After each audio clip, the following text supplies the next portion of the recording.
US strike के कुछ ही घंटों बाद इजराइल ने तुरंत ही जवाब दिया।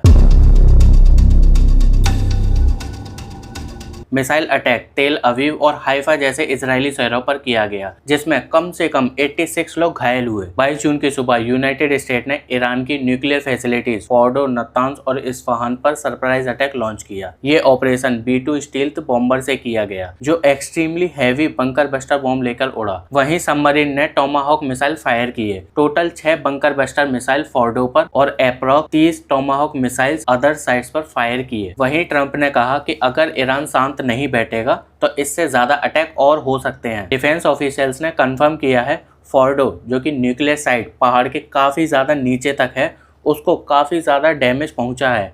अब एग्जैक्ट इफेक्ट जानने में तो कुछ दिनों का समय जरूर लग सकता है। यूएस डिफेंस सेक्रेटरी ने भी कहा कि ये न्यूक्लियर प्रोग्राम को काफी ज्यादा पीछे ढकेलने वाला है, जितना पॉसिबल हो सके इस प्रोग्राम को रोकने के लिए, इसलिए ये सभी कदम उठाए गए। सीनियर यूएस ऑफिसर्स ने बताया कि ये मिशन हाईली सीक्रेट था।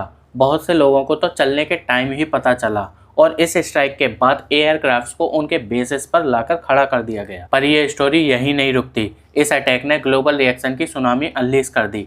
ईरान ने इस अटैक को हीनियस एग्रेशन बताया और पार्लियामेंट ने स्ट्रेट ऑफ हॉर्मुज को बंद करके ऑयल मार्केट में अफरा तफरी मचा दी। स्ट्रेट ऑफ हॉर्मुज, जहां से लगभग 20% ग्लोबल ऑयल पास होता है, वहीं ईरान गवर्नमेंट ने वार्निंग दी कि यूएस और इजराइल के मिलिट्री बेसिस और शिपिंग लेन्स अनसेफ हो सकते हैं। वहीं तेहरान ने वादा भी किया कि रिटेलिएट करेगा और वैसा ही हुआ। ईरान ने कुछ ही घंटों बाद इजराइल के कुछ एरियाज पर अटैक किया।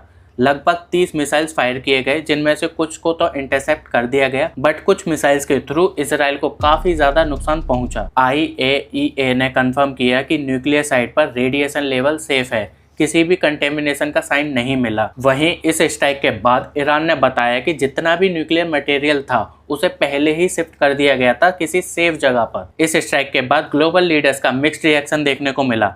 इजराइल ने यूएस का सपोर्ट किया, वहीं यूएन, चाइना और रसिया ने एस्केलेट होने का डेंजर दिखाया और डिप्लोमेसी की मांग की। अब बात निकलती है कि ईरान ने स्ट्रेट ऑफ हॉर्मुज को बंद किया तो दुनिया के लिए बड़ी दिक्कत आ सकती है। ये एक ऐसा रास्ता है जहां से दुनिया का लगभग 20% ऑयल गुजरता है। इसका बंद होना मतलब ऑयल के प्राइस $100 से $150 प्रति बैरल हो सकते हैं, जिसका असर पेट्रोल, डीजल और ट्रांसपोर्ट पर होगा। इंडिया जैसे देश जो मिडिल ईस्ट ऑयल पर डिपेंडेंट है, उनको सबसे बड़ा झटका लग सकता है। हाँ, कुछ ऑल्टरनेटिव रूट्स हैं, लेकिन उनकी कैपेसिटी लिमिटेड है और अगर ये बंद हुआ तो मिलिट्री टेंशन और ज्यादा बढ़ सकती है। अगर इसके बाद स्ट्रेट ऑफ हॉर्मुज को कुछ ही दिनों के लिए बंद किया गया तो गैस सप्लाई पर भी असर पड़ सकता है, जो कि कतार से यूरोप और एशिया तक जाती है। उसका इम्पैक्ट एनर्जी प्राइस पर होगा। इंश्योरेंस कॉस्ट शिपिंग के लिए बहुत तेजी से बढ़ रहे हैं।